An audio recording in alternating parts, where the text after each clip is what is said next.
তাদের যদি বাদী বিবাদীর কারো সাথে শত্রুতা থাকে, কারো সাথে যদি কোনো ধরনের রেষারেষি থাকে, আল্লাহ বলেন বিচার কার্য করতে যে ওই শত্রুতা রেষারেষির কারণে আদালতের বাইরে যে অবিচার করে বিচার করো না।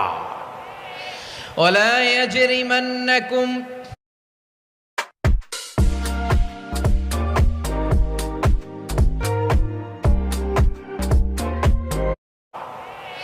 ولا يجرمنكم شنآن قوم على ألا تعدلوا اعدلوا هو أقرب للتقوى واتقوا الله إن الله خبير بما تعملون। খবরদার কোন জাতির প্রতি, কোন গোষ্ঠীর প্রতি, কোন গোত্রের প্রতি আক্রোশ যেন তোমাদেরকে ন্যায় বিচার থেকে দূরে সরিয়ে না দেয়।